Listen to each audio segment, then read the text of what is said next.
ሰላም ሰላም እንዴት ናችሁልኝ? የተከበራችሁ ውድ የቻናል ቤተሰቦች፣ ዛሬ እንግዲህ አዲስ ነገር ነው ይዤላችሁ የመጣሁት። እንደምትመለከቱት አሁን የምንገኘው አዲስ አበባ ስቴዲየም አካባቢ ነው። እንግዲህ እዚህ ስቴዲየም ላይ በጣም ብዙ ለውጦች እየታዩ ነው የሚገኘው። ዛሬ ወደዚህ ልመጣ የቻልኩት እንግዲህ የስቴዲየሙ የጣራ ገጠማ እንደተጀመረና እንዲሁም ወንበሮቹም መገጠም እንደተጀመሩ ሰምቼ ነው። ከሱም በተጨማሪ እንደምትመለከቱት የዙሪያ ያሉ መንገዶችም በደንብ እየተሰሩ ነው የሚገኙት። በተለይ ደግሞ በዚህ ይሄ በማሳያችሁ በኩል ያለው አዲስ እየተሰራ ያለው መንገድ እሱም በጣም ለውጥ እያሳየ ነው የሚገኘውና እነዚህን አዳዲስ ነገሮች ለእናንተ ለማሳየት ነው እንግዲህ ወደዚህ የተገኘው ዛሬ። ለቻናላችን አዲስ የሆናችሁ እንግዲህ ሰብስክራይብ በማድረግ ቤተሰባችንን ተቀላቀሉ። እንዲሁም ቪዲዮም ለሌሎች ተደራሽ እንዲሆን ላይክ እና ሼር በማድረግ እንግዲህ የበኩላችን አጋርነታችንን እናሳይ።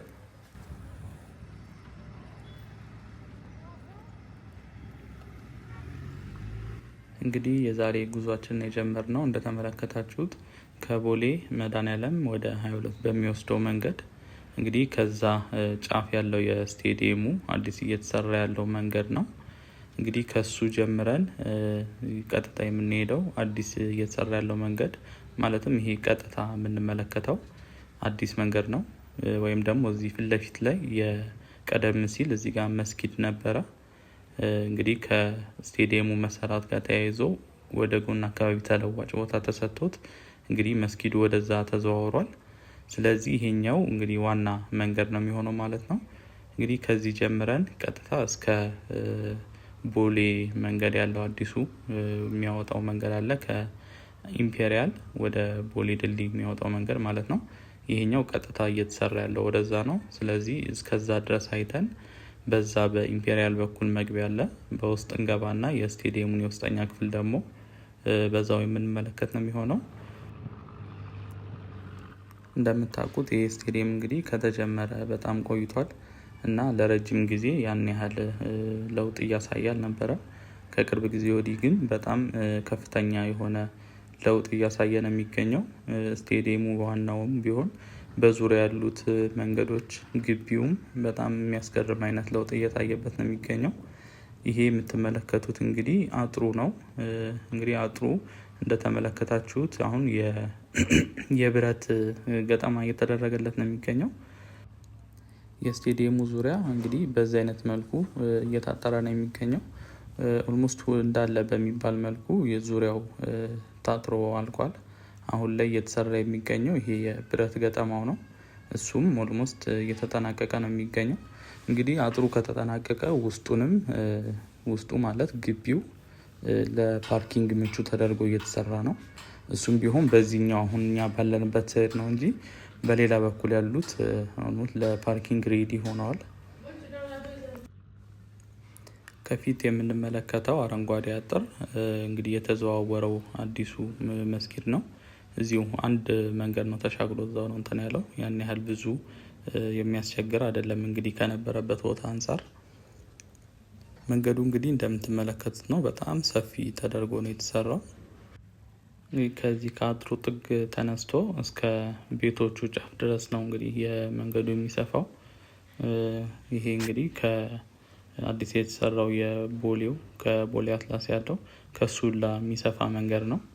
በእርግጥ በዚህ በኩል የሳይክል እና የእግረኛ መንገድም በሁለቱም ሳይድ ይኖራሉ ብዬ ነው የማስበው።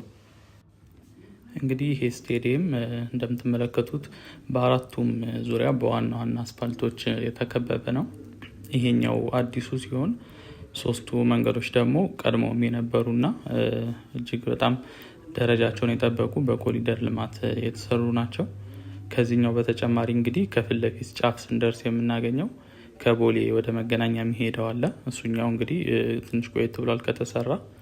ከሱ በተጨማሪ እንግዲህ ከቦሌ መድኃኔዓለም ወደ 22 የሚወስደው ቀደም ሲል ስንናሳያየ ነው።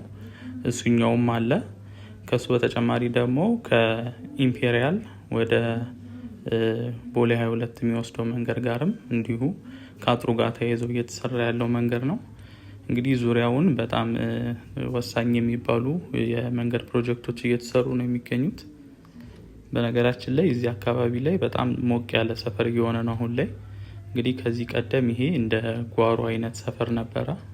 ምክንያቱም ብዙም መኪናም አይገባም። ይሄኛው ብሎ ጫካ ነገር የነበረ ቦታ ነበር።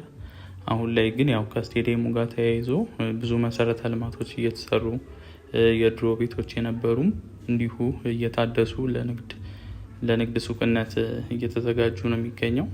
እንግዲህ ሲጠናቀቅ ይሄ ቦታ እንግዲህ አዲስ አበባ ውስጥ አሉ ከሚባሉ ሴንተር ቦታዎች እንደሚሆን እንዲሁ ከወዲሁም ያስታውቃል። ሀገራችን ኢትዮጵያ እንግዲህ የ2028ቱን የአፍሪካ ዋንጫ ለማዘጋጀት ጥያቄ ማቅረቧ የሚታወቅ ነው። እንደሚታወቀው ጎረቤት ሀገር ኬንያም የ2027ቱን የአፍሪካ ዋንጫ ለማዘጋጀት ለሶስት ሆነው ኬንያ፣ ታንዛኒያ እና ኡጋንዳ አንድ ላይ ጆይንትሊ ነው የሚያቀርቡት። ስለዚህ የሀገራችንም የ2028ቱን ለማዘጋጀት ጥያቄ አቅርባለች። እንግዲህ ይፈቀዳል አይፈቀድ የሚባለው ቀጣይ ዓመት ላይ ነው የሚታወቀው። በእርግጥ ኢትዮጵያ ብቻ ሳትሆን አብራም፣ ኮንጎ እና አልጄሪያም ጥያቄ አቅርበዋል። እንግዲህ ጆይንትሊ ይሰጣቸው ለየብቻ እሱ የሚታወቅ ነገር የለም። ግን ያው ሀገራችን እንዲሰጣት የሚያስፈልግ ከሆነ ስታንዳርዱን የጠበቀ ኢንተርናሽናል ስቴዲየሞች ያስፈልጋሉ። እንግዲህ ከነዚህ ውስጥ ደግሞ አንደኛው የአዲስ አበባ ስቴዲየም ነው የሚሆነው። እንደሌላ ደግሞ ሌላም አቃቂ እየተሰራ ያለው የአቃቂ ኢንተርናሽናል ስቴዲየምም እንዲሁ አለ። እሱም በሳይዝ አነስ ያለ ቢሆንም ከዚህ ግን በኢንተርናሽናል ስታንዳርድ ነው እሱም እየተሰራ የሚገኘው። ከሱ በተጨማሪ የአዲስ አበባ ስቴዲየምም እንግዲህ በ2 ቢሊዮን ብር ወጪ እንደ አዲስ እንግዲህ ሊታደስ እንደሆነ ተነግሯል ከቅርብ ጊዜ ወዲህ። ስለዚህ የኢትዮጵያ እንግዲህ የ2028ቱን የአፍሪካ ዋንጫ የማዘጋጀት እድል ይኖራት ይችላል ማለት ነው። እንግዲህ የቻናሌ ቤተሰቦች እንዴት ነው በ2027ም በ2028ም የአፍሪካ ዋንጫ ሊካሄድ የሚችለው ብላችሁ ልትጠይቁ ትችላላችሁ። እንግዲህ የካፍ ወይም ደግሞ የአፍሪካ ፉትቦል ፌዴሬሽን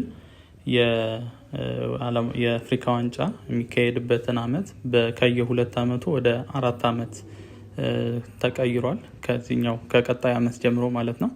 ስለዚህ የዚህኛው አመት የ2027 ከተደረገ በኋላ በ2028 ይደረግና ከዛ በኋላ በየ4 አመቱ ነው የሚሆነው ማለት ነው። እንግዲህ እንደምታውቁት ከዚህ ቀደም ከ1960ዎቹ ጀምሮ በየ2 አመቱ ነበር የአፍሪካ ዋንጫ ሲካሄድ የቆየው። ስለዚህ አሁን ላይ እንግዲህ ይህ ተቀይሮ በየ4 አመቱ ይሆናል ማለት ነው። የቻናላችን ቤተሰብ ያልሆናችሁ እንግዲህ ሰብስክራይብ በማድረግ ቤተሰባችንን መቀላቀል እንዳትረሱ። በየቀኑ በምንለቃቸው የዎኪንግ ቱር ቪዲዮዎች አዲስ አበባ ውስጥ እየተሰሩ የሚገኙ አዳዲስ ነገሮችን የምናስጎበኛችሁ ነው የሚሆነው። እንዲሁም ቪዲዮውን ላይክ እና ሼር በማድረግ ለሌሎችም ተደራሽ እንዲሆን የበኩላችን አጋርነታችንን እናሳይ።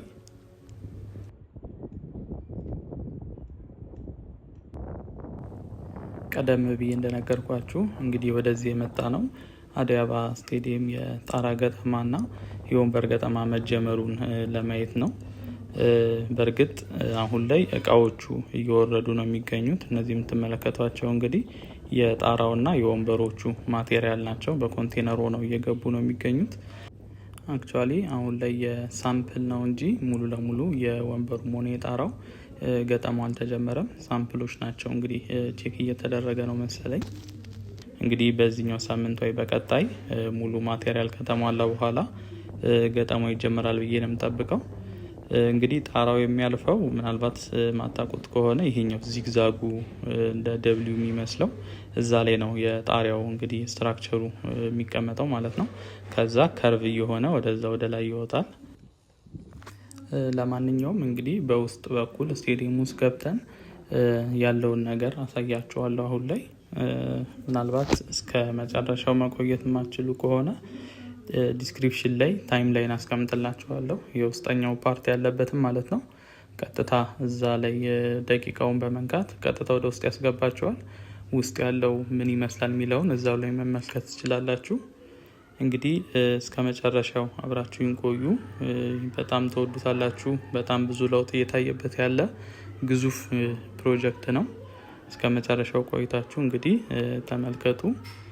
ለቻናሌ አዲስ የሆናችሁም ሰብስክራይብ በማድረግ እንግዲህ ቻናላችንን መቀላቀል እንዳዘነጉ፣ ቪዲዮንም ላይክ እና ሼር በማድረግ ለሌሎችም ተደራሽ እንዲሆን የበኩላችንን አጋርነታችንን እናሳይ። እንግዲህ መልካም ጉዞ።